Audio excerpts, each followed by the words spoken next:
I call the Planning Commission meeting for May 6, 2021 to order. We'll begin with the Pledge of Allegiance. I pledge Allegiance to the flag of the United States of America and to the republic for which it stands, one nation, under God, indivisible, with liberty and justice for all.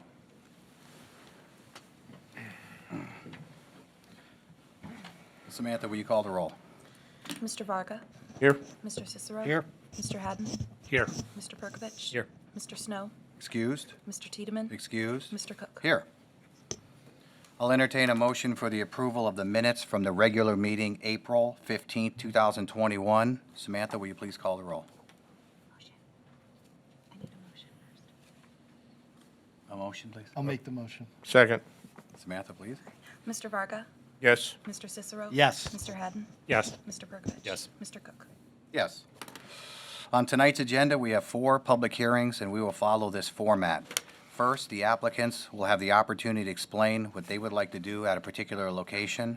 Second, anyone wishing to speak in favor of that proposal will be given the opportunity. Finally, anyone wishing to speak in opposition will be afforded the time to do so.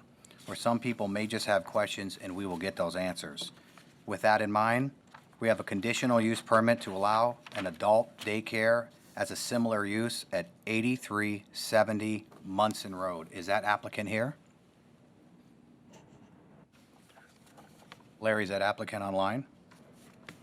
I do not see them online at this time. I know she was going to be here. We were emailing back and forth today. I would just like to state that if you are online, please let us know through the Q&A which item you are talking about. Thank you. Okay, we'll move on to a conditional use permit to allow outdoor dining and/or drinking at 7061 Chillicothe Road. Is that applicant here? Will you step up, please? Say your name and address for the clerk. Did this come off while I'm up here, or?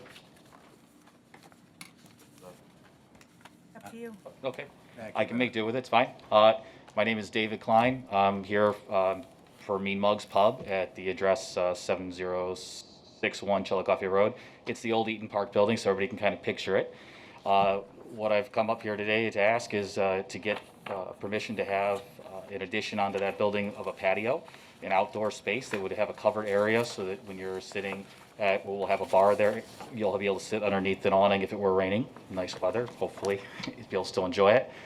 And we would, of course, do some landscaping around the patio area. It would be on the north side, which is facing Walgreens. That will also help keep anybody who lives in the area to know that your noise is not going to be in a controlled space. It's not going to be towards the south side, which would be residential, or even facing Chillicothe Road, which would be facing the condos across the street. So it would really be focused to more of a business area and hopefully be nice for everybody. Okay. Thank you. Is there anybody here wishing to speak in favor of the outdoor dining and/or drinking? Anyone wishing to speak against? Okay, this public hearing is closed. Anything from the administration? Nothing other than the items noted. Thank you. Is there any questions for the applicant from the commissioner members on the dining and drinking aspect? Mr. Chair, Mr. Cicero? I just want to make sure you're okay with all 5 conditions that the city has laid out, and you agree with all 5 of those? Yes, I have no problem with those at all. I will be making sure that I put the billiards in the drawing for you guys when it comes to see it again. And for around the landscaping, I'm hoping that that's going to be match up to what you're saying. There won't be an issue. It sounds like it will, though, talking to my architect and what you listed. Okay, thanks. Okay, sure. Okay. I'll entertain a motion. Motion to approve with 5 conditions? Second. Samantha, will you call the roll? Varga. Yes. Cicero. Yes. Haddon. Yes. Perkovich. Yes. Cook. Yes. Thank you. We have a conditional use permit to allow outdoor dining and/or drinking at 6880 Center Street. Is that applicant here? Yes. Please come up, state your name and address for the clerk. Tell us a little bit about what you want to do. Evening and thank you. My name is Eric Cox. I'm with Oleo Development Group, 1062 Ridge Street in Columbus. On behalf of Raising Cane's Ohio, we're excited to bring Raising Cane's Chicken Fingers to Manor, and part of that development is the outdoor dining and or drinking facilities that is a critical part of the restaurant. For those that don't know, Raising Cane's is a quick service restaurant focused on chicken finger meals, focused on quality, quick service, and a fulfilling experience inside the restaurant. The patio allows that experience to extend outward into the public view, and so that is what we're proposing.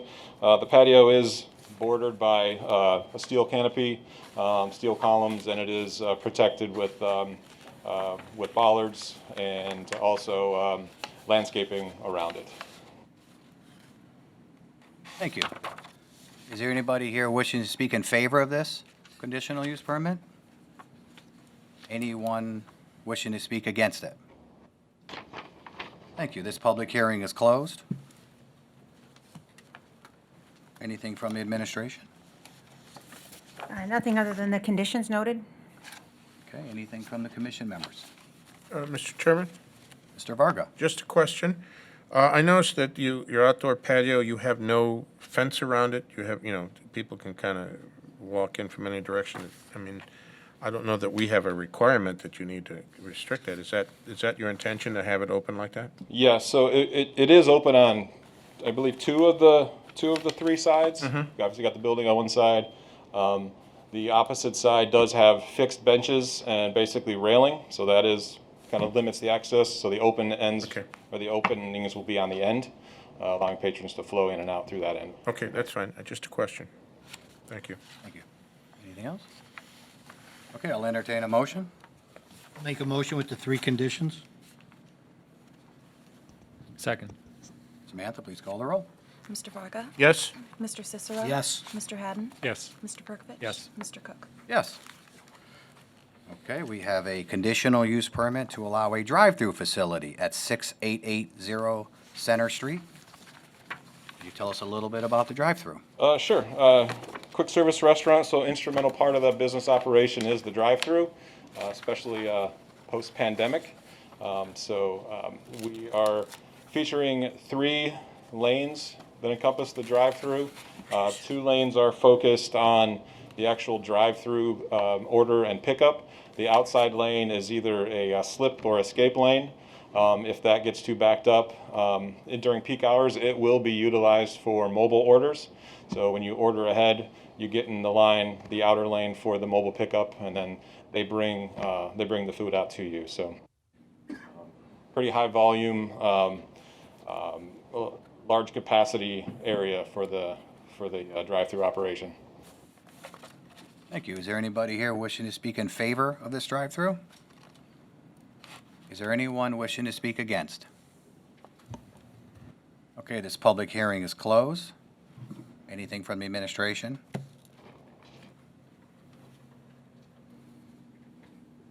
Nothing other than the condition noted, the one condition. You've read the condition number 1, conditional use permit drive-through. There's a little bit of a, Yes. and you're okay with the staff report about the concerns of the stacking during? Yeah, yes, we understand the concerns, and we are sensitive to them as well. I guess the reserve jurisdiction is a little bit new to us. We haven't kind of encountered that before, so I guess if possible, could the commission elaborate a little bit more on what that would entail, that reserve jurisdiction? Sure, Kathy? Well, and this partially goes in tandem with the site plan condition where we talk about a more elaborate traffic circulation. Sure.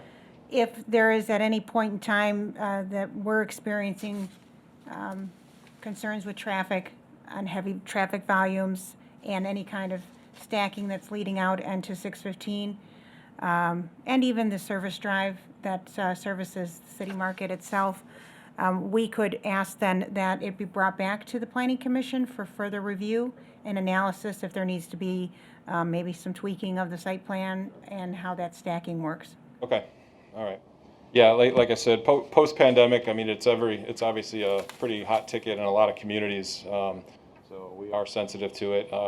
From an operational standpoint, that would be something I could take back to Raising Cane's, Ohio, and discuss what that circulation plan looks like. So prior to final, we'll have that prepared. Okay, I mean, we're willing to work with you. We just want to make sure you're not stacking out. Sure, yep, understood. Is there anything from the commission members? All right. Samantha, please call the roll. Need a motion. I'll make Oh. a motion to approve I with need a- one stipulation or condition. I'll second.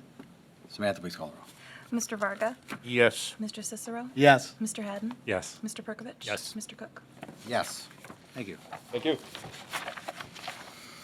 Under old business, can I get a motion? Mr. Chairman, Yes. on item number one, I don't know if that Oh, you wanna applicant circle is back here. to it? Obviously, it's the chair's discretion. I don't know if that's something that you want to just table, so that if anyone is here to speak for or against, they can get on with their evening until you get to the meat of the agenda. Larry, is the applicant here for 8370 Munson Road? I received an email from her a couple of minutes ago stating she was trying to get on. There is a mystery person out there with the initials of ML. I will unmute them to see if that is the applicant. Hello, ML, are you the applicant for number one?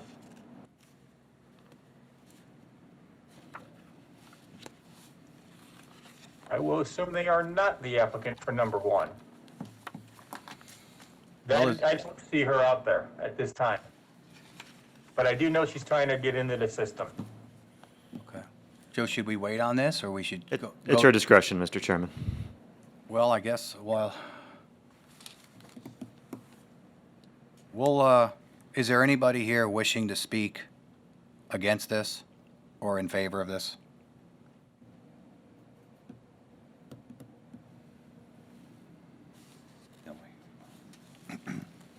Okay, this public hearing is closed.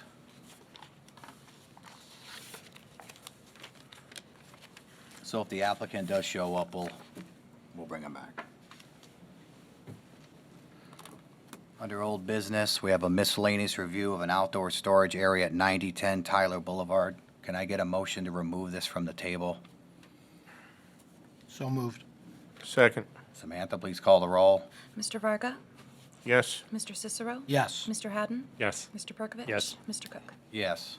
This applicant has expressed that they would like to withdraw their application. Can I get a motion to withdraw this from the agenda? I'll make the motion. Second it. Samantha, please call the roll. Mr. Varga, Yes. Mr. Cicero. Yes. Mr. Hadden, Yes. Mr. Perkovich. Yes. Mr. Cook. Yes. Architectural review, reimage of a commercial building at 9581 Manor Avenue. Can I get a motion to remove this from the table? So moved. Second. Samantha? Mr. Varga, Yes. Mr. Cicero. Yes. Mr. Hadden, Yes. Mr. Perkovich. Yes. Mr. Cook. Yes. This applicant has also expressed to us that they would want to withdraw this from the agenda. Can I get a motion to withdraw this from the agenda? So moved. Second. Samantha? Mr. Varga, Yes. Mr. Cicero. Yes. Mr. Hadden, Yes. Mr. Perkovich. Yes. Mr. Cook. Yes. Under new business, an architectural review, reimage of a restaurant at 7061 Chillicothe Road. Mean Mugs. You tell us a little bit about the restaurant portion. Hi, guys. Yeah, I'm actually very excited to be getting into this bigger building. It allows us to have a larger kitchen. It's going to allow us to have a really nice and almost separate dining room from the bar area. By moving the entrance to the center of the building, when you come in, you'll be greeted by a hostess, and if you're going to the dining room, you'll turn to the right, and if you're going out to the patio, it would be to the left. But you'll be able to also, at that point, go to what would be the bar area, high top tables for dining, leaving still that family experience that we had at the other place. We want to keep that going. We still want to be able to have the board games once we get past the COVID concerns of those. but to be able to offer that and still have that sports atmosphere, so if there's a, a high school game on, we can turn it on, everybody can enjoy, no matter what age, and have the beers to enjoy after you get off work, be able to relax.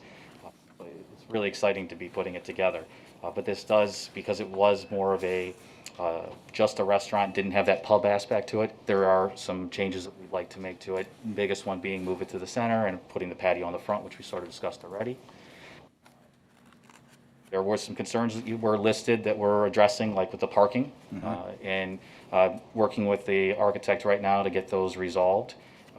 I guess today what I'm really looking for on this aspect is to make sure that I know the concerns that you may have, anything that you want to address, answer some questions, so that I can continue to move forward and get the final drawings done and go through the city for permitting. Okay, thank you. Is there anything from the administration? Nothing than the, other than the conditions noted, we had some concerns, but the applicant had called ahead and discussed with regard to traffic circulation. I don't know if that was something you wanted to talk about on the east side of the building. Well, I am addressing the parking that we're talking about. In the back of the building or the east side of the building, we were trying to put in one lane in order and have angled parking, and we realized that we need to have 18 feet of space. So I'm having that addressed. Right now, due to a cooler that was being added that's listed, it would cause it to only be 14. So I'm addressing that by figuring out whether we remove the cooler or we address changing the parking. So that's being addressed right now, and I have an answer for you soon. Hopefully, I can get something in right away and can get it to you guys next week. Or, sorry, 2 weeks. 3 weeks. 3 weeks, I'm sorry, whatever. Thank you. Is there anything from the commission members? Mr. Chairman, Mr. Varga? are you changing any of the mechanical equipment on the building, on the rooftop equipment? I am not, I'm repairing the 2 refrigeration units, but as far as changing, no, there are good units, HVAC units already on the roof. Okay, so they're grandfather condition, that's fine. The other thing, and I may help you solve that problem with the cooler, make a decision. Right now, it looks like the cooler that you're suggesting would just be a manufactured cooler and it's sitting on the ground. I would strongly suggest that we would require you to enclose that in a masonry wall to match the brick of the building so that we don't see that kind of equipment outside the building. And it should be high enough so that we don't see the cooler or any equipment, like cooling equipment, that condensers that might be on top of the cooler too. Sometimes they mount those units on top. So I'd like to see that completely shielded, enclosed with architectural materials to match the building. Okay. That would be an additional requirement to the one that's there now. Well, I'm here today, thank you. Is there anything else up from the commission members? Okay, can I get a motion? A motion to approve with 2 conditions. The second one being masonry. Nine. Oh, I'm sorry. You got a second page. This is architectural. Oh, I'm sorry, you're right. There's only one architectural. We're going to do the site development separately? Right, yeah. So it would be the architectural reimaging, 2 conditions. The second one being that if you do have the walkout cooler, that it's enclosed in masonry architectural materials to match existing. Can you clarify that a little bit? I mean, in terms of enclosure, when we have, say, with the trash enclosures, sometimes the masonry is on the outside, but obviously they need access to it. Right. So how much enclosure are we talking about? Well, is there any access to this cooler from the outside? No, there is not. So it would just be 3-sided. Your access is from the building. So it would be 3-sided masonry enclosure to match the architecture of the building. So essentially, it wouldn't be an outdoor cooler anymore. I would be. Well, you don't have to enclosing put a roof on it. I mean, you just need, it's a shielding, it's a vision wall, but it would be high enough so that you don't see the cooler on the outside. We try to, and the explanation is we don't try to not have mechanical equipment exposed or any kind of equipment on the ground exposed. Okay. And it's only masonry would be, is the Well, the requirement? brick, I don't care how you build it, but it would look similar to the face of the wall that you have it up against. Okay. So I'm in the middle of this motion, so there's a motion with those two conditions. Mr. Varga? Yes. I'm going to recommend, because we, sometimes that we actually get the exact wording prior to there being any action on the motion, because sometimes the No, record we- isn't the record isn't as clear as we want. So Sure. I was trying to take it down, sir, and certainly edit what I've got. The walk-in cooler shall be enclosed on all three exterior sides. Yes. If that makes sense. By masonry walls matching the existing masonry materials Yeah, the brick. on the building. Yes. That's correct. That works. I just want to make sure the clerk got that correctly. Can you just repeat that one more time? Sure can. Sorry. The walk-in cooler shall be enclosed on all three exterior sides by masonry walls matching the existing masonry materials of the building. Correct. I believe that there was also some language relative to the height of those masonry walls. Okay, the height, it would be, I'm trying to be careful. About, and Yeah, the well, height. it would be, and they would be high enough to shield from sight any of the cooler or equipment. So the language would be and high, at a height Sufficient sufficient to, to fully shield the cooler and any equipment. and any equipment.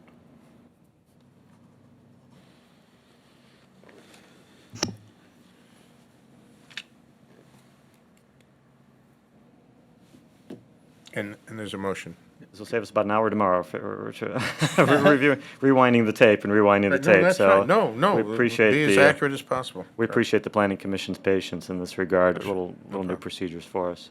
Is that and then just to underscore, that's there's nothing that we're missing relative to that second additional condition, sir. I don't think so. Thank you. I'll second that motion. Samantha, please call the roll. Mr. Varga? Yes. Mr. Cicero? Yes. Mr. Hadden? Yes. Mr. Perkovich? Yes. Mr. Cook? Yes. Thank you. Good luck. Are we What gonna, about the Hold site? on. what about site development plan, Site development. One more. which is another It's the separate meat number? and potatoes there. It's still numbers. Can you tell us a little bit about the Site building itself? That's the other part of this. The site development, bear with me a little, I'm not 100% sure if I'm got exactly what you're talking about, but if I understand correctly, the site development that's listed on here, we're talking about like the landscaping and the parking again? Is that where we're at? Anything on the site other than the building? Okay, yes. Not a whole lot there with that. We're keeping the existing landscaping that's there. We will be putting in what is it called? Arborvitae, which is matching the existing plants that are there. And on the new part of the landscaping, it's listed on the general notes of the first page, if that helps. And we'll be freshening up the parking lot with getting it resealed, patching any holes, getting it resealed, and doing the lines to get the parking lot up into good service. Thank you. And you don't have any problem with the 9 conditions for the site development? I don't understand exactly why we need to put together the trip study, but if it's a requirement, I'm going to make it happen. So I've already reached out to the architect to get a hold of a civil engineer, to engage a civil engineer to get me the information. So we're taking care of that. So yes, I am getting everything done. Certainly happy to put the bicycle stuff in, and as I mentioned before, because I thought it was part of the other part, I'm working on addressing the parking lot for the layout to get it back to the 90-degree parking and still be able to have enough spaces. To the city, that study is not one of those 9 conditions. Well, one of the conditions, which is under item number 1, Oh, okay, comments I'm for sorry. the city engineer shall be addressed as part of any building permit application. That's Oh. under the engineer comments. So theoretically, he's already accepted that as a condition. So he'll follow up directly with the Okay. engineering department on that. So we have 9 conditions. Yes. Is there anything else? Can I just get clarification from the city? Is this preliminary site plan or final site plan? We weren't necessarily expecting to come back with a final unless you felt you wanted to No, see that. That's just the clarification I wanted. Thank you. And that's only because it's an existing site. All right, I'll entertain a motion. Motion to approve with 9 conditions? Second? Samantha, please call the roll. Mr. Varga? Yes. Mr. Cicero? Yes. Mr. Hadden? Yes. Mr. Berkovich? Yes. Mr. Cook? Yes. Thank you. Thank you, Thank and you. good luck again. Thanks. We have a preliminary site plan of a restaurant at 6880 Center Street. Will that applicant come back up?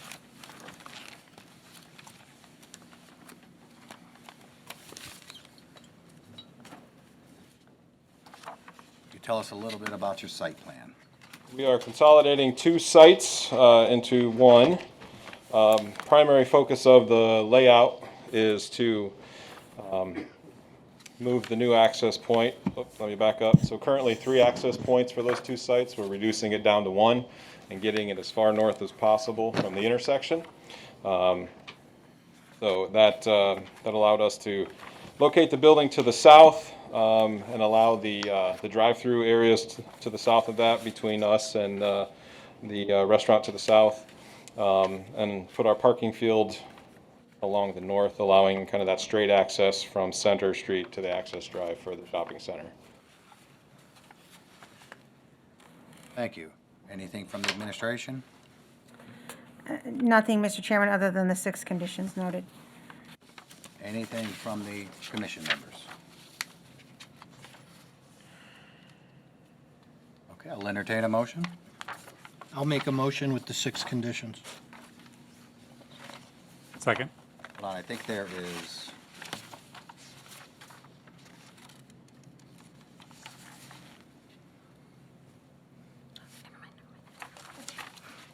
Can I get a second?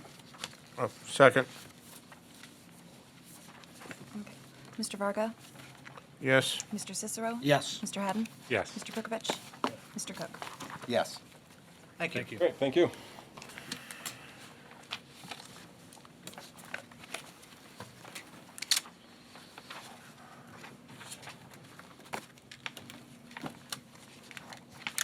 Okay, we have a final site plan of a medical office building at 7676 Reynolds Road. Is that applicant here? Or online? Larry, is that applicant online? Yes, they are. I will unmute them.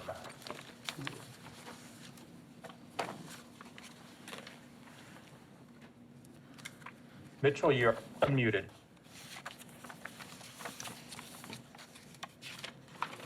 And I've unmuted Scott. Good evening, Mr. Chairman, members of the committee. You're going to have to speak up a little bit. Please state your name and address. Yes, this is Scott Hilliard. We can't hear you. You're going to have to...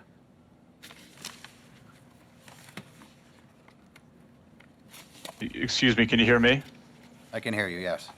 This is Mitchell Harvey with Stonefield Engineering, 607 Shelby Street, Detroit, Michigan. With me tonight is Scott Filliou with Optimo Dermatology, as well as Jason Hunt with Abbott Studios. We've previously appeared in front of the commission on March 25th, 2021 for preliminary site plan review and are now here seeking final site plan review as well as architectural approval.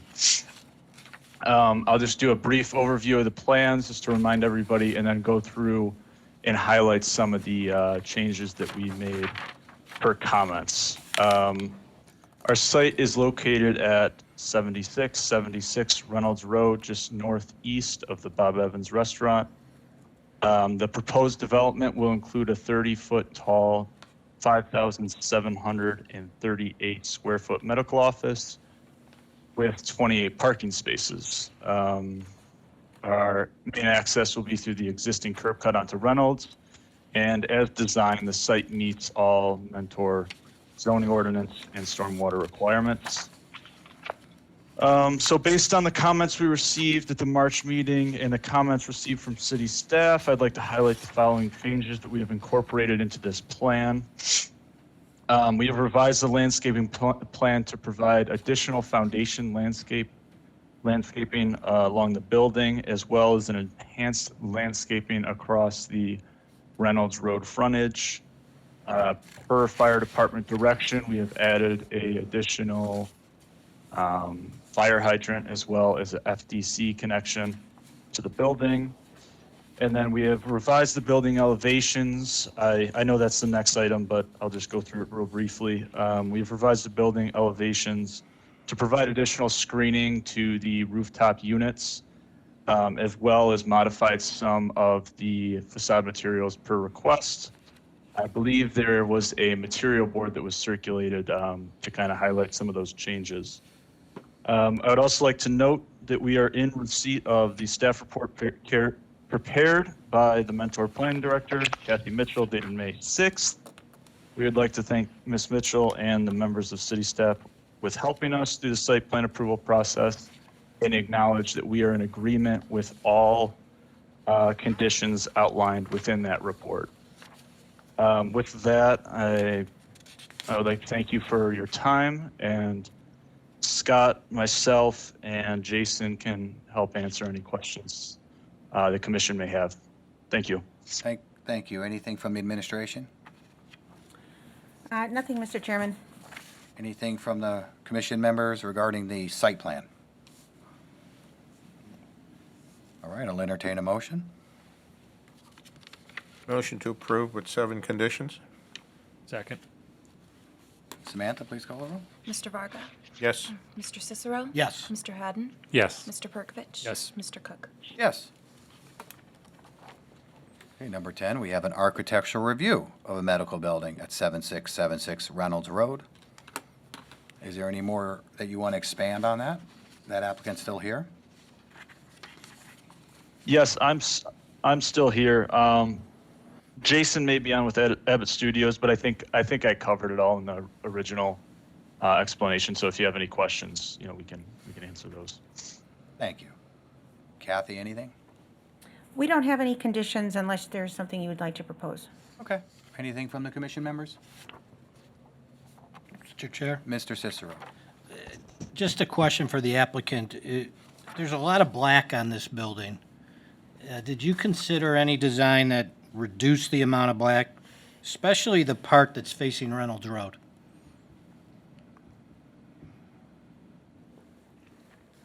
The bottom materials are grays in brick, and the top is a darker gray, so there's not really too much black. We can barely hear you. You got to speak up. Say- And just to note, we can't identify the speaker unless they identify themselves. Yeah, you got to state your name and address, please. This is Mitch again. Maybe you can hear me a little more clearly. Yes. A lot of the materials are more gray, light gray. The top is not a black, it's more of a dark gray. And then we have that wood look siding that will add a little warmth to the, complement the dark panel architecture over, I believe that you're referring to. Yeah, I like the wood siding. In that area, there's a lot of lighter masonry, and I don't know. The way it's designed, while it's a very nice-looking building, it doesn't seem to fit the area and the other buildings around it. Yeah, I know we went back and forth a little bit with staff, and we did come back with some more brick materials from the comments that we heard last meeting in March, and we thought this better fit the surrounding area, and maybe the material board provided, I think I saw it behind Kathy, or might be able to provide a better sense of what the materials will look like. No, I'm okay. Thank you. Thank you. Thank you. I'll entertain a motion. Motion to approve with no conditions? Second. Samantha, please call the roll. Mr. Varga, Yes? Mr. Cicero, No. Mr. Haddon, Yes. Mr. Perkovich. Yes. Mr. Cook. Yes. Thank you.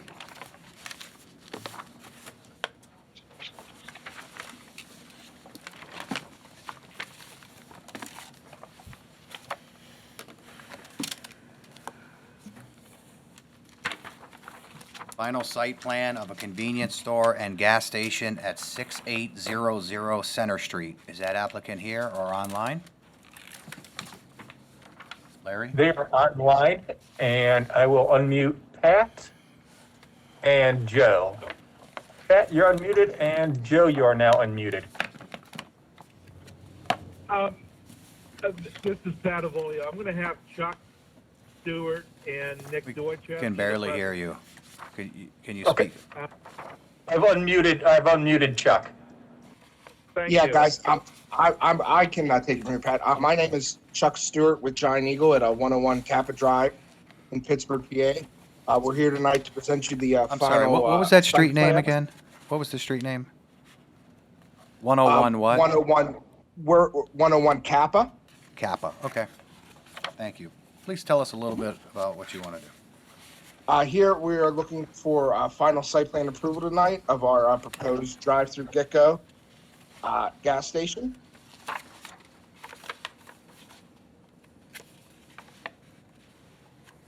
Oh, okay. Anything from the administration? There weren't any significant changes from the updates that had been provided at the last meeting. We have noted 4 conditions for final site plan and no conditions for architectural review. Thank you. I have one question. Have you decided yet on which one you're going to build? The one previously approved or this one? Are we leaning Those either way? discussions are ongoing. I'm sorry? Those discussions are still ongoing. That final determination has not been made. Okay. Question, maybe it's for Mr. Zeman. Can we have 2 approved site plans out there? It's definitely a little unusual, but yes, you can have 2 approved site plans. Neither is expired as of now. Eventually they'll expire, or something will get built, and that will be the site plan. Could we ask that on making a determination and moving for a permit, that they write a letter or something withdrawing the other plan? Just so there's no confusion between the details and conditions? That might be good for records purposes. I would think so. It wouldn't hurt. As my predecessor used to say, it's chicken soup. It can't hurt. Well, maybe we could make that a condition. Okay, so Good with that. Kathy? If you refer to item number 2, that is a condition, but you could, I guess, ask the applicant if 30 days is sufficient. Is 30 days sufficient? I would say, could we make that 60, just to make sure that there's enough time? We have the conditions listed as both for the site plan and architectural review. We can do it at one vote, but I have a comment about the architectural. Are we good with the 60? I'm good with, yeah, I'm good. I'm okay with changing 2 to 60 I'm days. okay with that 60.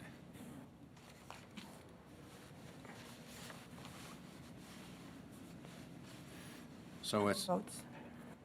okay, so I'll take a motion on the site plan portion. Right. Motion to approve with, are they all site plan conditions? Yes, Yes, 4 conditions.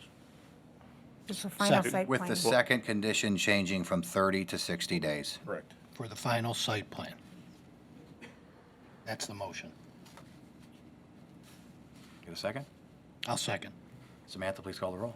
Mr. Varga, Yes? Mr. Cicero. Yes. Mr. Haddon, Yes. Mr. Perkovich. Yes. Mr. Cook. Yes. Architectural review of a convenience store and gas station at 6800 Center Street. That applicant still here, please? Tell us. Yes, and could you please unmute Nick Deutsch? He's our architect on the project. He could answer some questions about the building more in depth if you have them. Nick, you're unmuted. Nick, please state Thank your you, name and folks. address. Thank you, folks. This is Nick Deutschev of 680 Anderson Drive, Pittsburgh, Pennsylvania. I'm an architect representing Giant Eagle for this project. Can everybody hear me? Yeah, could you spell your last name, please? D as in Delta, O, I, C, H, E, V, like Victor. And one more time on the address. 680 Anderson Drive, Pittsburgh, Pennsylvania. All right. Okay, we got it. Thank you. Please tell us a little bit about the architectural. The building bottom to top is composed of a masonry base, followed by the main body of the building in red brick, and finishing with the prototypical for Getco projects, light gray with a blue band accent. Just to remind the commissioners, we submitted a very similar project about a year ago. We haven't changed any of the materials that were previously approved by the commissioners. Thank you. Is there anything from the administration?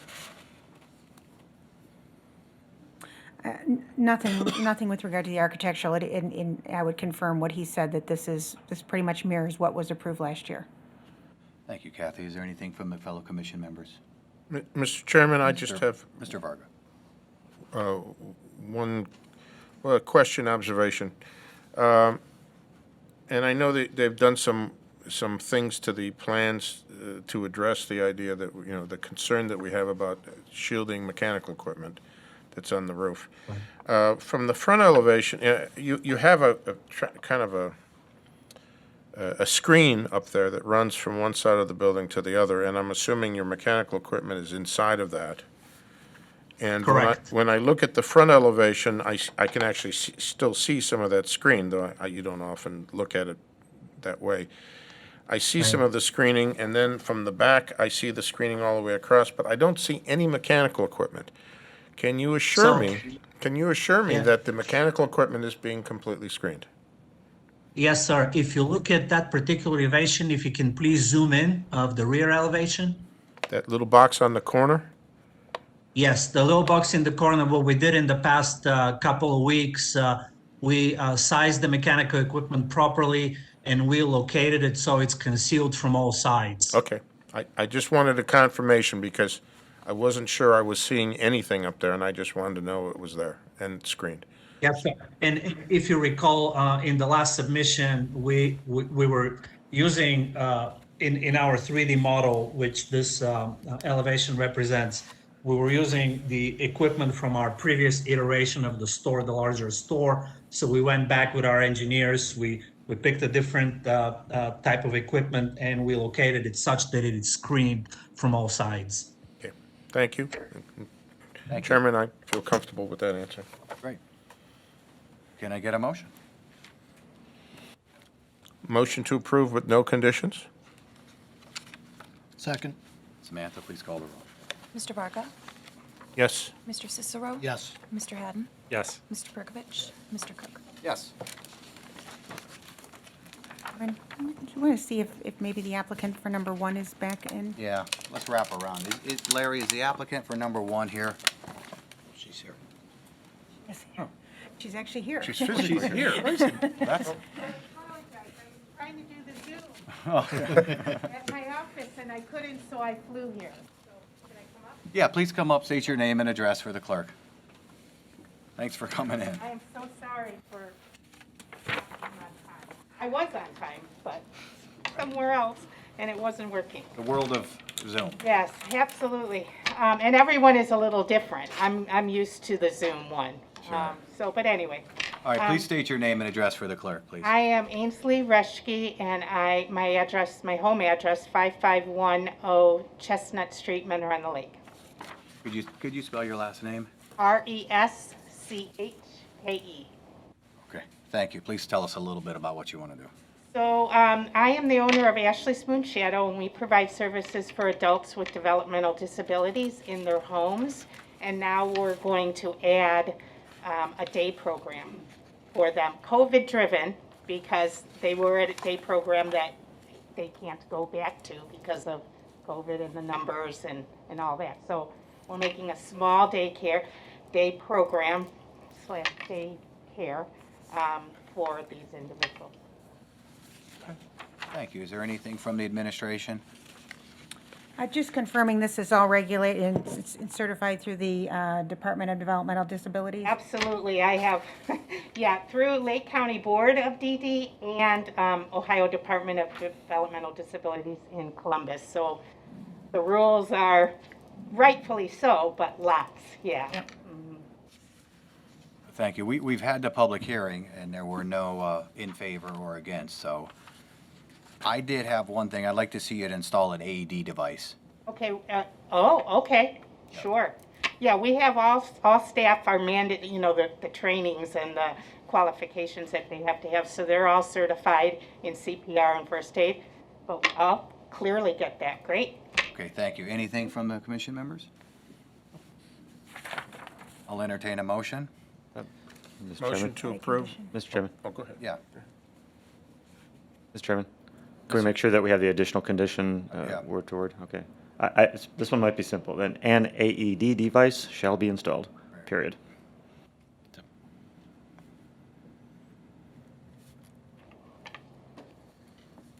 Can I entertain a motion? A motion to approve with 3 conditions? So can you just clarify the conditions for me, though, just so I see, it's on this page that I was just sent? Because I already did those, but maybe I didn't, so that's why I want to clarify. It's on the back. On the back? Okay. There is the curbs and the ramps and the signs for accessibility. And then I do believe that I did a reoccupancy form. So would that be this? And certainly I can do it again. I just want to make sure that I'm not right here. This one? Yeah, so I did do it? Yeah, so that's a comment the building department makes, just to make sure that if you are making interior changes, then that's not an issue, but if you aren't, then that is required, so. Okay, yeah, we really aren't. I mean, paint, floor, but no, nothing. It's a brilliant building. It's like set up perfectly. So really, there's just one that I need to be concerned about right now is the AD. Is that correct? So I just want to, okay. Okay. Very good. So that was a motion to approve with 3 conditions. Second? Samantha, please call the roll. Mr. Varga? Yes. Mr. Cicero? Yes. Mr. Haddon? Yes. Mr. Perkovich? Mr. Cook? Yes. Thank you. Thank you.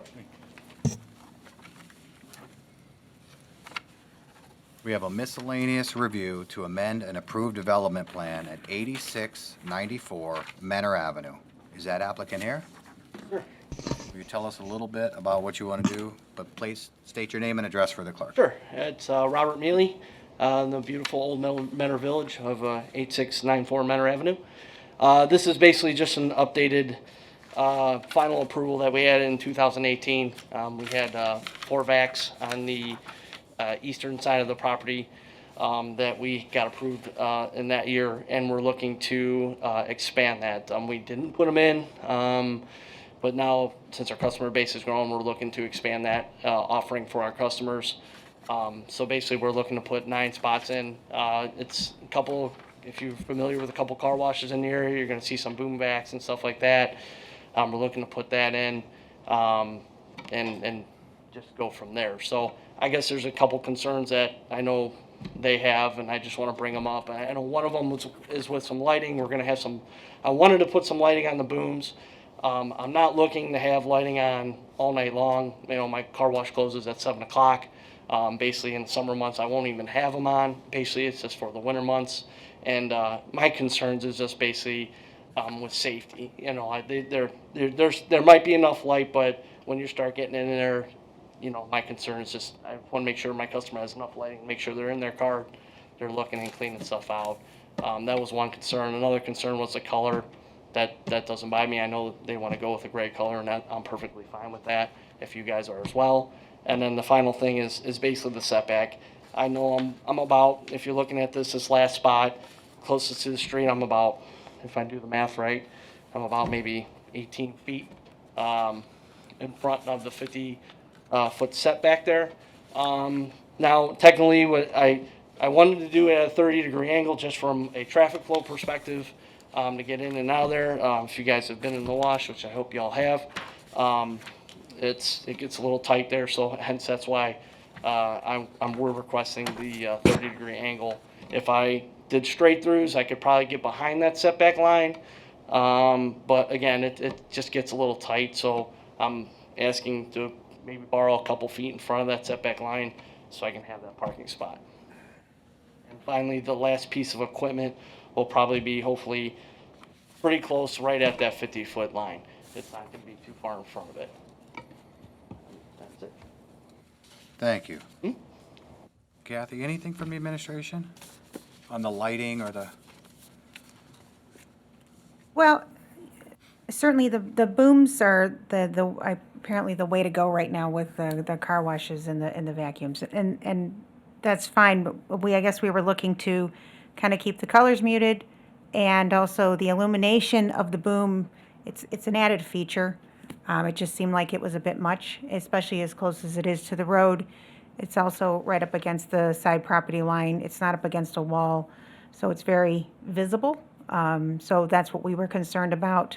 I know there's 2 light poles, I believe, unless the applicant wants to clarify. And Kathy, the light pole that's closest to the street, I don't know if you got the report from, I sent you the photometric stuff, but that actual light pole is actually going to go away. Per the electrician, he said, or the electrical engineer, excuse me, he said that light pole would actually be moving forward, but if I move that light pole a little bit closer to the street, then I'm going to have a lot of bleed from that light into the street. So hence, that's where it comes back to having some lights on the booms and stuff like that. So again, I'm only going to have this on maybe in the winter months. You know, God bless you if you're vacuuming your car in the middle of winter at 5 o'clock at night later, but that's only when I'm really going to have them on. They're not going to be colored lights. They're just going to be basic white light, off at 7, not at night. That's it. Thank you. Thank you. Anything from the commission members? Mr. Chairman. Mr. Varga. There's a information sheet attached to the application. Yes, sir. It shows these configurations, some of them with what looks like a hard top. Yes, it will not have a canopy on it. It will not have a It will not have a canopy. So it canopy won't on have it. a hard top, won't have a soft top. Correct. Yes, So sir. it'll be the open configuration. sir. Okay, that's good. Let me ask this question. I'm sure you will have a response. Because of the setback, and you know we try to protect these setbacks in general in the city. Could you live with 7 of these things instead of 9? I could, but preferably I like to be around that 8 marker if I was going to work with you guys. You know, I look to the property to the right of me. The parking's right set up on the street. If I look at the VFW, parking's right up on the street. Yeah, this isn't a parking issue. This You know, is a well, I structure understand issue. that. The piece of the boom vac is going to be almost right at the 50-foot marker, and basically it's just going to be asphalt sticking out after the 50-foot Right. mark. If you went to 90 degrees and you could get 8, could you live with that? I would, but preferably just from a site layout and a safety of flow, because they got a lot of traffic coming out of that tunnel. It's easier for people to go in at that 30 degree and back out and just go straight out. Sure. So I really don't want to do the straight through if I can avoid it. I understand. Kathy, does the city have an articulated opinion about this? It was just a recommendation, you know, just again, to be in line because they are structures, to be consistent with the building line. But, you know, it depends on what the commission prefers. Well, I mean, if you lost 1 space and that's over a little bit, it's better than, you know, Okay. the 2. So then let me continue the conversation. if you kept the angled configuration but only went to 8, could you live with that? Yes, sir. All right, then I would, and with the acceptance of the rest of my commissioners, suggest that we go to 8 with the angled configuration. And there may be a little bit of overspill, but that's all right. Thank you very much. I appreciate it. I would just clarify that, saying that the 8 shall not be in the 50-foot setback. Like, Yes. don't start Yes, 8 you- in the you setback and go that way. You eliminate the one closest to the street. Right, yeah. I was gonna put them closer. Obvious, I just wanted to- Right. No, I understand. Well, and we need to articulate this in detail, right, as a condition, so. It looks like, condition number 3 already, prohibits them from being within the 50-foot setback, so that sounds like that's already been addressed if that condition's not going to be modified. Well, we could add a 4th condition, The 4th would be only 8 vacuum boom poles shall be permitted. yes, Basically, maybe rephrase 8 vacuum spots. stations, Stations, spots, yes. Yeah, because if I could explain the way the applicant explained it to me, there's actually the double booms on actually each parking space line, and then there's single booms at the very end of the parking area. So you will have a single boom that's on that last 8th parking space that will slightly encroach. So we might want to We have to reword the how that's third. written. So is the station the equivalent of a parking space? The station's about, it ranges. For us, it's probably gonna be around that 11 to 12 feet, spot. I know it says 9, but now that we're freeing up some space, we can open it up. But here he's given us 9 feet. So we're trying to start with 9 and see what we can do from there. Okay, With the condition. So if the condition said only 8 vacuum boom stations shall be permitted, and I don't know how any of this works, so I'm just. No. 8 parking spaces. yes, 8 vacuum boom spaces. Yeah, I guess just to we'll- clarify, yeah, not to cut you off, I apologize. Yeah. You have that last parking spot. If I get rid of that last parking spot and I start with the first piece of equipment's basically going to be right here. It's not going to be on this side. Right. So that person who's basically in that last spot closest to the street will have access to one vacuum boom hose into their car. And, it'll be on the passenger And that side. boom will not be infringing on the 50-foot. It would be close. It would be close, It would be but close. Yeah, we're accepting. We're talking a couple feet here and there. We're Yes. accepting the proximity, Yes, so. Varga, do you see what Larry's doing on the screen? Basically, we're knocking off that space there. We're knocking off that one space. All right, so that's And we're just accepting gonna eight infringe, right? spaces, and maybe we dispense with the 50-foot designation, so there's no technical conflict. So you take away condition 3. And replace condition 3 with, it will be limited to 8 vacuum equipment spaces. Yes, sir. And No, Only 8 vacuum. well, whatever they. Yeah, we Just need call the 'em exact 8 words because no one. And to No, be no, hon- I'm with some you. some of us are learning about what this is for the first time tonight, so we want to make sure that the record's really, really clear Sure. as to the terminology. These are some terms of art that are getting thrown out. So Well, we're calling it, in the previous condition said vacuum spaces and boom stations. That's the item. So instead of dealing with the 50-foot setback, we're going to limit the installation to 8 vacuum space and boom stations, They'll basically eliminate that one space. and located according to this discussion. Yes, sir. Mr. Zeman. I'll give it Right. another shot. So number 4 would be then only 8 vacuum spaces and boom stations shall be permitted. Yes, That You could actually replace number 3 with that. that's so what I it say. wouldn't be- it You wouldn't be can a get rid of fourth. 3. you want to be more sensitive to that 50-foot setback, though, Nope. just so it's clear. Based on our discussion, know I mean, I'm not, this isn't the words, I'm just saying, based on this discussion, he's eliminating the most Also spots. northern space, which addresses the 50-foot setback. So we don't need to, Well, okay, and I'm I- with I- it, I'm working with it. right. Well, you're, and I see Mr. Rastetter sort of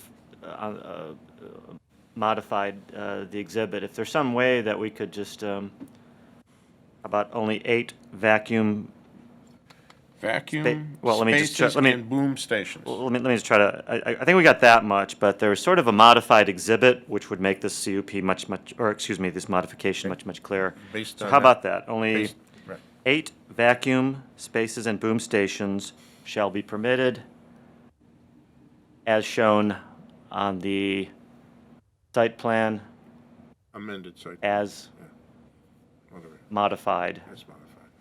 Fine. at hearing. Right. Good. Good for me. You okay with that?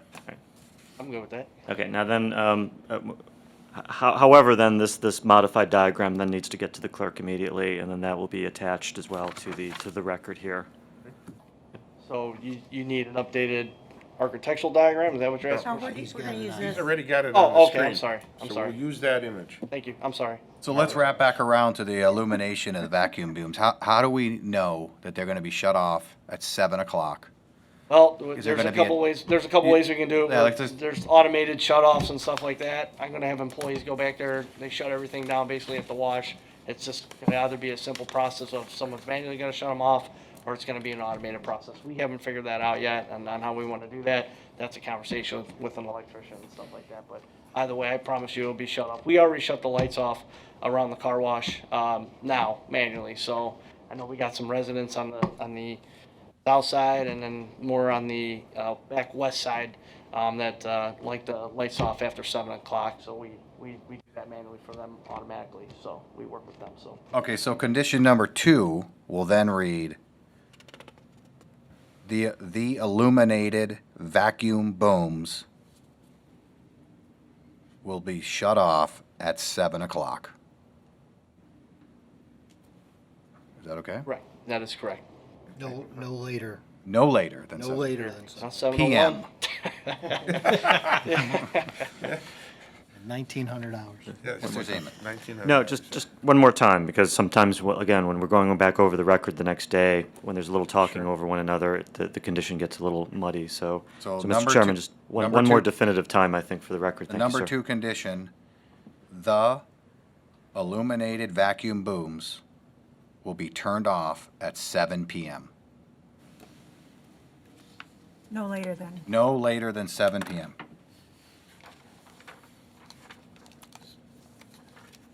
I promise. Okay. We want to reference. All right, with that, I'll entertain a motion. I'll make a motion with those 3 conditions. Second.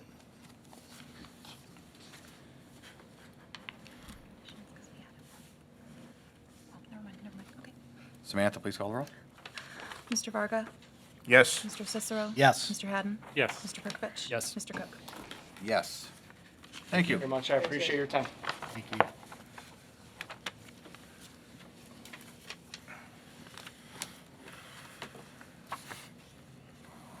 Preliminary site plan of an industrial building at 9455 Pine Cone Drive. Is that applicant here?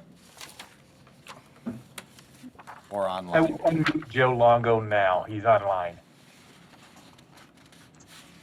Joe, you're unmuted. Will you state your name and address for the clerk?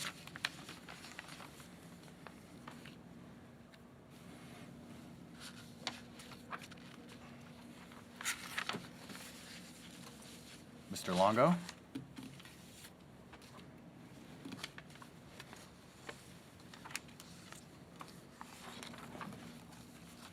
Okay, Larry. I will also unmute his architect, Leon.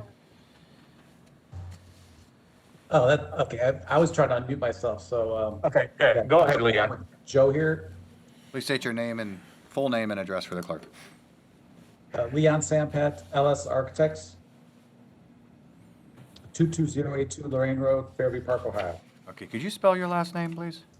Sampat, Sampat. Okay. Please tell us a little bit about what you want to do. So we're looking at proposing a industrial building. It's approximately 15,960 square feet. We are looking at office warehouse spaces. We've got 1.359 acres. You got to speak up just a little more. We are looking at developing 1.39 acres. We have 36 parking spaces. The structure we're proposing is a metal building with, we've revised the site to have some masonry, 4 foot of masonry at the sides and the rear of the property. The front of the building will be a 12-foot tall masonry with metal siding above it. We've kind of addressed some of the items from our plan review, added some additional landscaping, and I think one of the major items that they had was the easement. They addressed the easement that's on the property. Mr. Longo spoke with the county about that easement. They don't have an issue with parking being on that, just building structures. So that, that's, the county did not have a problem with him putting the parking on there. And I believe Mr. Longo said if he gets unmuted, he'll be able to speak. Larry, is he unmuted? Am I unmuted now? Yeah, please state your name and address for the clerk. Joe Longo, 8110 Humphrey Hill Drive, Concord, Ohio. All right, Sorry please. about that. Leon, go ahead. Oh, I kind of went through the building already. Okay, actually, we spoke with Pennington and Brian Ashurst from the city of Manor. You got to speak up a little bit, Mr. Longo. Sorry about that. We talked to Alan Pennington and Brian Ashurst at the city of Manor and expressed that the parking lot spots that would be infringed on the easement, that if there was anything that the city ever had to come on and fix it, we would, had to go on it, and if it was damaged, that it would be on us to repair it. Okay, thank you. Is there anything from the administration? Well, that is one of the items, that's item number 3 that's listed in the proposed conditions. I guess I would just ask when we get to final site plan review if we follow up further with the engineering department, which I can certainly do, that we make that a condition, that they understand that if there are any need for access to that easement, that any repairs would be on the applicant to replace the parking lot. But we can do that at the final. Okay. Is there anything from the fellow commission members? Mr. Chairman? Mr. Varga. This will not be a popular comment, but the building, it is a metal building with a very small masonry base, and we have a requirement that they be at least 50% masonry on the sides visible from a right-of-way. The building is perpendicular to pine cone, so the east and west elevations are as visible from the right-of-way, including the south elevation. So I would require, or I would be looking for 50% masonry on those 3 sides, the east, the west, and the south, because they're visible from the right-of-way, and that's the requirement. So how is that any different than a building that just went up on 615? Alloy bellows. Which building? Alloy bellows. Well, I'm not sure I know. Right there on the. On the corner of Lindsay Drive and 615, visible from 615, 3-foot masonry rest metal. Lindsay Drive has on both sides as well. Actually, all 4 sides are visible. Well, I can only speak to what the requirement is. If that's using something that doesn't meet the standard isn't necessarily an argument. But I'm just throwing it out. We're not voting on the architecture right now. I'm just saying that's my comment. The other question I have is, where's the mechanical equipment for all these units? Leon? Yeah, so they're only going to have small office areas. They'll either be through the wall units. In the warehouse spaces, they're just looking at the thin tube heating. Not, it's just heating only in the warehouse. So Okay, so there's no rooftop units at all, there's no rooftop units, no. and there's no units on the ground? Condensers, no. Well, and, Not, yeah, the answer is no. Okay, that answers my question, thank you. Does the MIP Industrial District, does that have any stricter guidelines regarding architecture? The architectural design corridor guidelines does not make that distinction when it's for all industrial corridors. Okay. That, the building that you can see on the screen is, that's the building that was recently constructed on Lindsay. Yeah, but if I remember, that's kind of a unique situation where you're at like the overpass when Right. when you're coming down Right. the overpass. Right. When we kind of treated that almost more like, yeah, I remember that faintly. So, I'd also like to see soffits and overhangs on the building. So that's just one recommendation I have for your, when you come back. And I'm in agreement with Mr. Varga about masonry.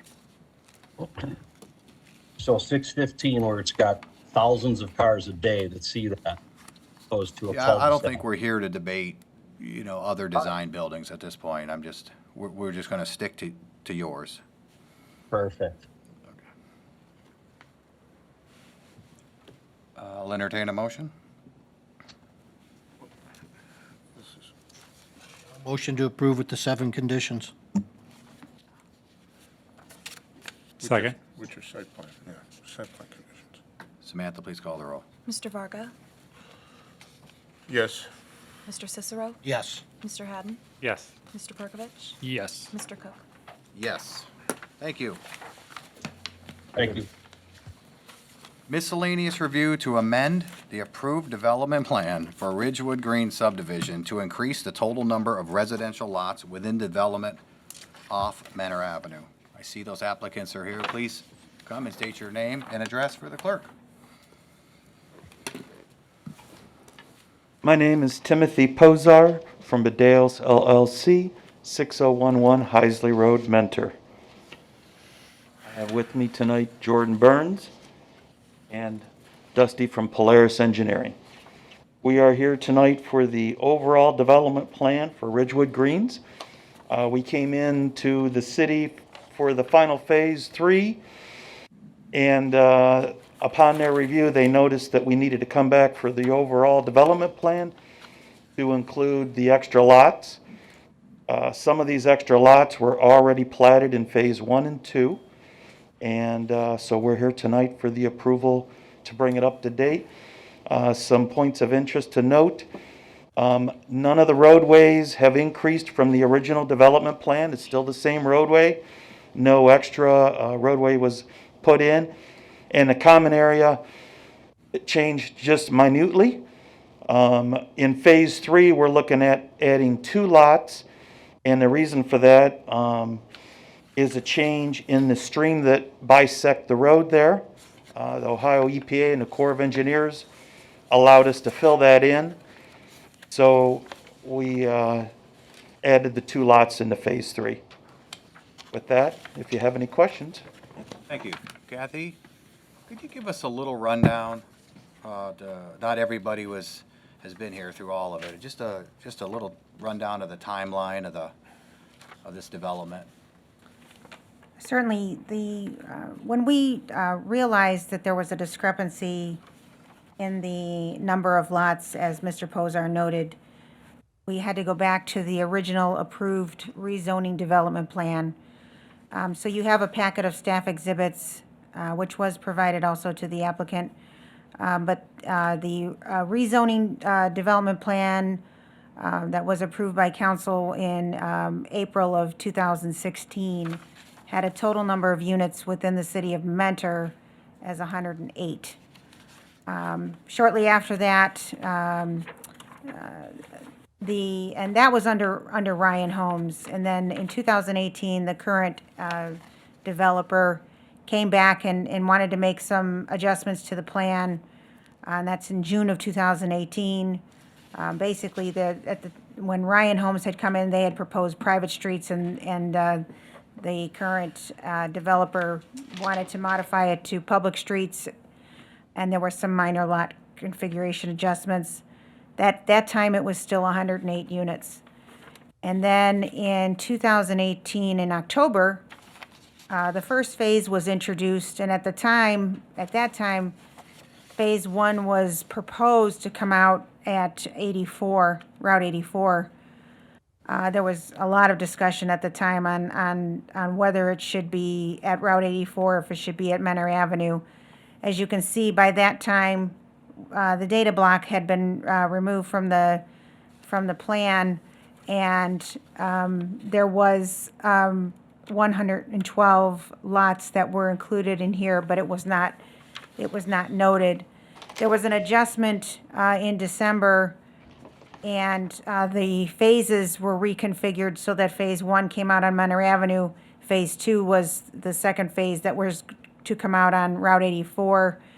And at that time, again, 112 lots were shown on the plan. Phase 1 and Phase 2 were approved and recorded, and we are left with the remaining Phase 3. There was another amendment to the development plan that came in just recently, earlier this year, for the open space amendment, which also showed 112. Our records could not indicate that there was any, at any time of the adjustment to the 112 units. It just was missed. But in fact, phases 1 and 2 have been recorded. The remaining phases is just Phase 3 at this time. So we just wanted to make sure that everyone understood the chronology, so that we knew where we came from back in 2016 to 5 years later to where we are now. Okay, thank you. If I could, Gordon Burns on behalf of the applicant. I just want to clarify the point Ms. Mitchell made. We appreciate the chronology here, and that the preliminary plan is being proposed to be changed from 108 sublots to 114. What we don't want this commission to think is that we were not forthright with you or with the engineering department, planning department, building department, beginning back in September of 2018, when we submitted applications. We indicated in writing in those applications 112 lots, and did that repeatedly in applications that were submitted, in the plats, in the engineering plans, in the building plans. So we were upfront about it. Frankly, what happened was, when we came in with an application for approval of the Phase 3 plat, which showed 114 lots, we received word back from the planning department that we were approved for 112 lots, and we would need to amend our preliminary plan to increase by 2 lots. We did not understand until that it was necessary to amend the preliminary plan in order to increase the number of lots. Had we been told that back in 2018, we would have been here to amend it back then. And when we received the staff report, it was only then, frankly, that we learned that the increase from 112, which had been on numerous submissions, numerous documents, had not gone through the same process that we're here on tonight. So we understand the process now. Frankly, we didn't, but we until we received word that we needed to be here. But we don't want anyone here to think that we were trying to do something, without being clear with you. We just frankly didn't understand the process, and from the sounds of it, this just slipped through everybody's eyes. So we appreciate your consideration here tonight, though. Kathy, do you have any more? You know, I understand what the applicant is stating. We also have correspondence that also indicates 108 was approved. The last correspondence in June of 2018 that was addressed said that the preliminary subdivision of 108 residential lots was approved. So again, somewhere along the way, it went up to 112 and it was just missed. But I just, from a frame of reference of what was approved on the original rezoning development plan, that's what you have in front of you tonight.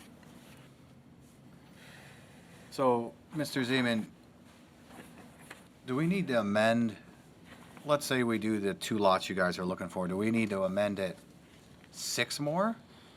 I'd recommend you clean it up. The original ordinance approved 108, so now the process may have changed a little bit, specifically in 2020.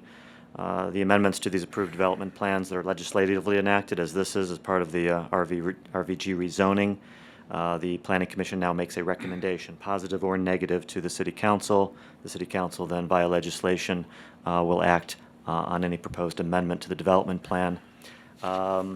It's a little bit like it used to be. If you feel that the change is in substantial agreement with the purpose and intent of the original plan, you'd give it a positive recommendation to the City Council. If you feel that it's not, then your no vote would reflect that it's not in substantial agreement. So you don't necessarily have to make specific findings of fact, though if you choose to, you may. But either way, positive or negative, it does go to the City Council. Okay. Because right now, if you're approved for 108, phase 3, right now you're approved for 21 lots. But you want 27. It's theoretically, you want 6 more than the 108 to bring you to 114. Yes and no, because Right, I know, but I know I was at this meeting in June when it went from private streets to public streets. And I know what was said, and it was, I'm not going to quote, it was, nothing has changed. All we did was move it from private to public. The lots have actually gotten a little bit bigger, but the number of lots stayed the same. I know that was said. I went back and I was sitting here when this was said, so I don't know all the particulars and all the paperwork, but I know what I heard at that meeting. So if we're going to clean it up, then for me, I'm not speaking for everybody, but right now, I feel like you have approval for 21 lots in phase 3. Now, you used 2 in phase 1 and you used 2 in phase 2. I see you, that's where they got added along both phases. I get that. And those have been platted. But in order to clean it up completely, you need 6 for your ultimate goal. You need 27, not 21. Yeah, we understand that exact point. It's an awkward situation because, to be candid, we're here on a preliminary plan amendment, and the plan doesn't show 21 lots in this phase. And Right. so, again, being candid, given that the first 2 phases are platted already, really, if the commission were going to hold tight to the 108 lots, then the plan would need to be amended anyway, because it doesn't reflect the number of lots in this phase that Mr. Cook has just indicated. Right. And again, we're But I don't want to play semantics here, but to upfront get here it as done we can. right, you need an amendment of 6 for your ultimate goal. Correct. That is Correct. Now, I did want to add that if you look at the staff reports dated March 5th, 2019, March 24th, 2019 from Kathy, it talks about 112 lots. And that's kind of why we were like, why do we need to come back? The documentation we show we're at 112, we only want to add 2. And, but I think everybody kind of missed it. Oh, I get it. Is there anything from fellow? And the other point I want to make is that none of the roadways have increased because of these changes. The common area, it's negligible in the change. Dusty did an email to the staff, kind of outlining the open areas. So it's really semantics, It's We want to clean it up so that everybody's on the same sheet of music. The staff, us, and you folks. Okay. Anything from the commission members? Mr. Chairman, Mr. Varga? I disagree. If we took this plan and removed 6 lots, it would be a better plan. There would be more usable green space. This group has never approved more than 108 lots. So regardless of whatever else has been going on, we have never approved anything more than that. In fact, we had discussions at one of the other moments about eliminating some lots because we were looking for more centralized usable green space. You remember those discussions? Those discussions were had, and we can't do that. We have an approved plan. Okay. Now it appears we have 6 more lots than we had approved, and they're not under the high tension lines. They're in the plan where the open space is most useful. So this is kind of pushing. I understand. I understand where we are in the process. I guess I get to the point where I don't know that we can change your plan. Can we horse trade? Can we ask for some more amenities in the spaces that remain? You're getting 6 more lots to sell. I don't want to get into the economics of it. It's your business, but you're getting 6 more properties to sell on an approved plan that didn't have those 6 lots in there. Can we upgrade the amenities to compensate this neighborhood for what we anticipated or what we expected? I think the answer to that is yes. We can look at adding some other amenities. Do you have any suggestions you'd like to see? I mean, last time we went through this and I threw out some benches and you're like, benches, Benches, yeah, well, I'm not talking about benches now. Right, that's what I'm saying. I'd like to know exactly, a little more detail. Well, how about, I have to go back and I'm looking at the plan and I don't really, can we start talking about some kind of covered picnic pavilion with a fireplace? Maybe we talk about a couple gazebos strategically positioned besides? What we've done now is we got a plan that is considerably more dense by 6%, give or take, than it was before. I'm not going to argue that, you have empty space under the power lines because, nobody's going to go recreate under the power lines. But now I'm looking for something substantial to improve this plan. What are you prepared to do? What if we did a nice little picnic gazebo down at the cul-de-sac on Phase 3? My fear is if we do it over where we had to add the retention basin, you're going to have all those residents there complaining that people are always in their backyard. So if we did a nice little gazebo at the cul-de-sac of Phase 3, there's actually nobody else around. And it would be, that kind of drops off into a little, a lower area over there. You see the pond. That might be quite attractive. And then you can also park, for people, visitors, they could park a couple cars at the cul-de-sac there where there are no houses. We're talking about the cul-de-sac at the northernmost cul-de-sac. Right? Correct, Phase 3. And are you talking about adjacent to the lake or the water feature? Yes. Okay. Well, I think that's a good start. I think it should have a capacity for, 3 picnic tables, You can do that. Something like that, and a fireplace.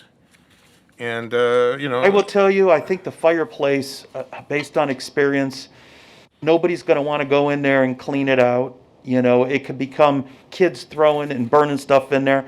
I think a nice little gazebo with picnic area there would be a better alternative. Well, I don't want to. Personal opinion. I'm not speaking for everyone. I'm just kind of starting this issue. In the area where you have more central, where there is a number of, and the dotted lines are they the walkways in this plan? The dotted lines? Dusty, you want to talk to the...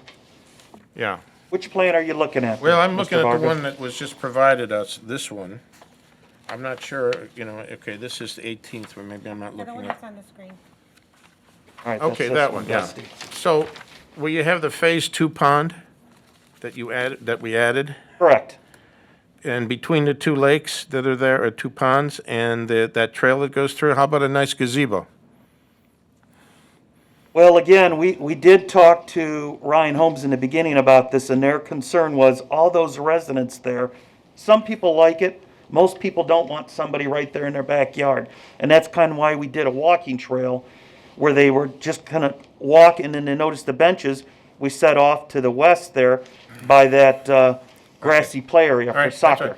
right. It's not like I need, I don't necessarily want to get into a Yeah, big how about at the negotiation there. cul-de-sac there? Well, here's Olivia Lane? Yeah, here's my thoughts, okay? And I don't want to speak for everyone, I'm just speaking from my opinion, from my own opinion, and we can take it as the group can make their. I need to see some compensation relative to the value of the plan. Gotcha. And so maybe you could come back and present this, a presentation to us about this, and, give us enough things that make us feel comfortable with the level of this development so that we don't feel like we've been hoodwinked. I'm not saying you did, I'm just saying we approved 108, now we have 114. The other solution to this is don't build 6 lots and make it a park, And I don't think you want to do that. No, we don't. Again, so we could look at adding 2 little pavilions, Olivia Court enough for 4 tables underneath, and then one at the cul-de-sac on Phase 3. Olivia Court, or Lane, excuse me. There are no houses around there, so I think that would be an ideal space to put it. Okay. And it could fit right in with the picnic table area and benches we have denoted right at the cul-de-sac there. So we do one there and one at the other cul-de-sac, and you've covered both ends of the development. Okay. Let me ask another question, because I just don't remember, I have to be honest. What are the pathways made out of in the central area? Not necessarily the ones that go out under the power lines, but what have we got here for? They are made of, the detail has them as 304 aggregate with a fabric underneath, or as an alternate to use asphalt grindings. Well, I'm not throwing this out, I'm not saying this is a requirement relative to this discussion, but how about upgrading the surface to an asphalt surface in the central area where the people are, where most of the houses are, as another possibility of developing this a little higher, to a little higher grade. And again, I'm going to withdraw at this point. I mean, I don't want to, I think you need to think about these things, and I would suggest you come back with a proposal to address this so that we can feel more comfortable. But I would open this back up to the rest of the commissioners if they have any comments. Thank you. I'm on board with the walking trail too. We're starting to see a lot of these developments that were approved with walking trails and what they're made out of. And I think they should be accessible. I'm not saying that a requirement of ADA accessibility, but to lay down a geotextile fabric with PAC 304 on it, from my experience, I know grass grows on that, and there's no edging on it. And the walking trail that they have over at Newell Creek, people love it. You constantly see people on it. So I would like to see some more substantial. And for me, because your roads are made out of concrete, I'd like to see it made in concrete. Or at least something that has a substantial curbing that, in 3 to 5 years, it's not an issue for the HOA to maintain. I just want everybody in there to be able to use it. Strollers, kids to ride bikes, to make it a true walking trail. So I'm on board with Mr. Varga about upgrading the walking trail surface. And some amenities. Is there a way that we can get through this tonight? And what if we did come up with an agreement to get through this tonight? That's what I was hoping to do, to be quite honest with you. What if we did the paved walking area in the area, the walkway area where we did the new basin that the EPA made us put in. That's a nice little scenic view as you walk through there. The other one is on the east side of the property down the power line, so. Which is in an easement and can get torn out by First Exa- Energy my at any point given moment. So exactly, yes, I'm more yes. focused on the central one, but still having something throughout there, more of a, I guess your PAC 304 would work over there with a fabric, but this is kind of like the showcase for the place. Yeah, no, So- I don't disagree with you. I think we could come to a nice resolution by adding a little pavilion there at Olivia Lane, doing the paved, the walkway in that area in asphalt, which will be a nice look with the grass growing, and add a little pavilion area at the cul-de-sac on Phase 3, enough for 3 or 4 picnic tables. And again, my suggestion, it would be no fireplace, because I think it just causes kids to create mischief there. Okay. I'm okay with that. I'm good with that. I Yeah. like the two I'd like to gazebos push and the this paved and am- walkway. and amend this development plan to 114. Right. If we, I don't want to speak for everybody, but.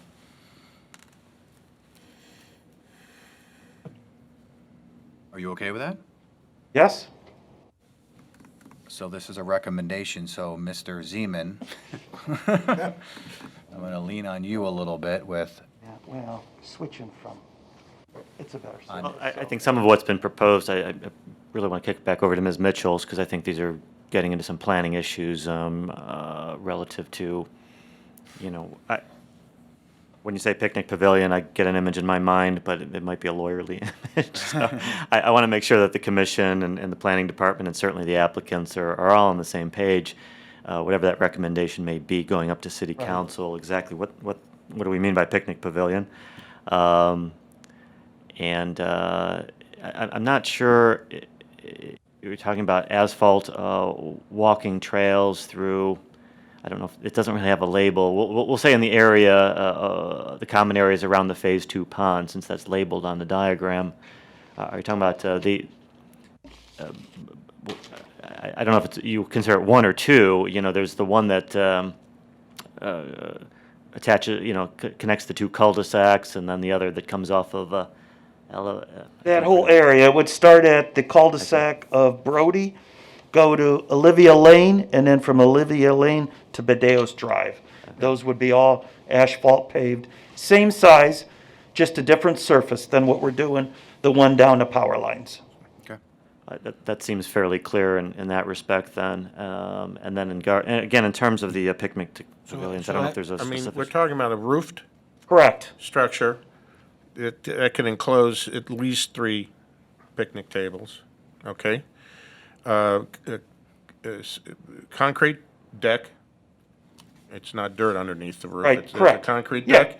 And, I guess we're talking about wood construction.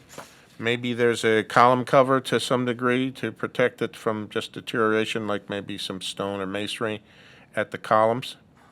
Okay? That's, Yeah, dress it up. dress it up a little bit. Yep. I mean, the reason you put masonry around it is so they don't rot and, at the base. So Right. you create some masonry piers, wood columns, roof, concrete floor, three picnic tables, 2 of those, right? One up Correct. there, one down here. One at Olivia and one at the end of cul-de-sac in Phase 3. Right.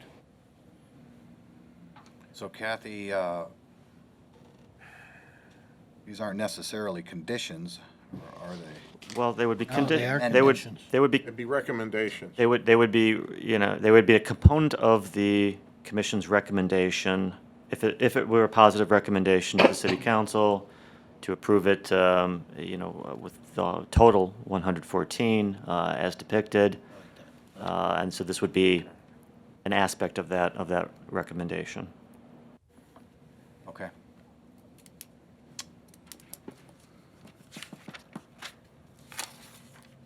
So we make a motion for a recommendation with the 2 conditions that we just stated, Which is Correct. the paved. which is the paved walkway in that triangle area that Larry has identified on the plan?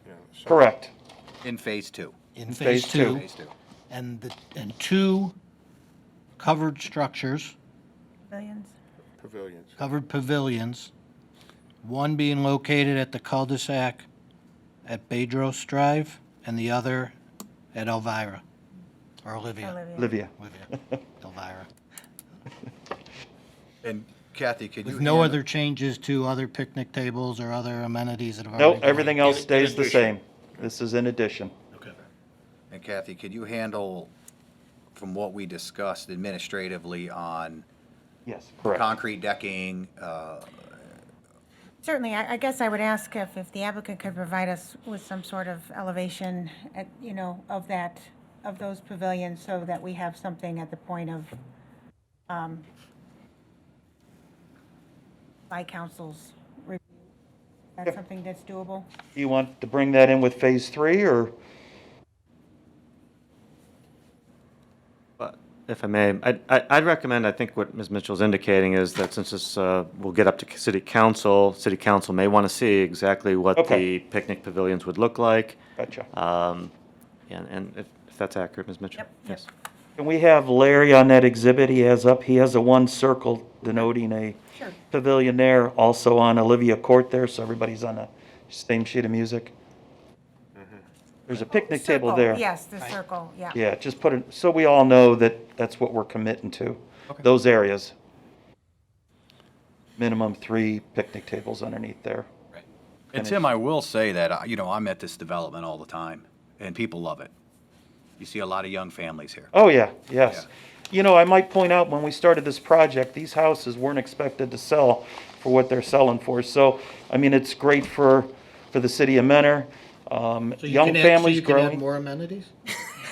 We don't get that. It's the builder that gets that. We're just selling lots. Actually, everybody knows costs have gone up dramatically for all the building materials. But you see a lot of So- you see a lot Yes. of young people, see a Yes. lot of young families. Yes, yes. And I think they'll love these amenities too. Okay. The Mr. additional Chairman, I amenities. do have one quick comment. Where are the additional 4 sublots? Can you guys highlight those maybe when you go to council? Just so they know where those additional 4 were at, Two of to them, in clarify. the original plan, at the time of the original, there was actually 2 wells on the property because honestly, George, I had to go back. I couldn't remember Where they were that at. happened 2 or 3 years, a couple of years ago. But there was 2, in Phase 1, there was a well that was capped and abandoned. Okay. And one went, and then in Phase 2, out towards Johnny Cake, there was a well that was, and then I think along the way, there was just one tacked on to the end. I was trying to count, I think most of them were in Phase 1 where I saw the additional units. I would suggest, because of the original approval was 108, and you want 114, show those 4. So 6. Someplace we gained 6. Give your best guess as to where you think those show up and how they've been distributed among the phases. Well, you redid the cul-de-sac here. That's where when you compare the two, I see where you put the 2 in. Okay. Yeah. Well, we'll carry this plan with the Council should- markings council on should to, see- for council. Some representation of where these extra 6 are, based on our original approval. Okay, so is that a recommendation? That was the recommendation I made, the motion with the recommendation. And I second it. Samantha, please call the roll. Mr. Varga? Yes. Mr. Cicero? Yes. Mr. Hadden? Yes. Mr. Perkovich? Yes. Mr. Cook? Yes, thank you. Thank you. Have a nice evening. Kathy, anything? Nothing, Mr. Chairman. I'll entertain a motion to adjourn. Motion to,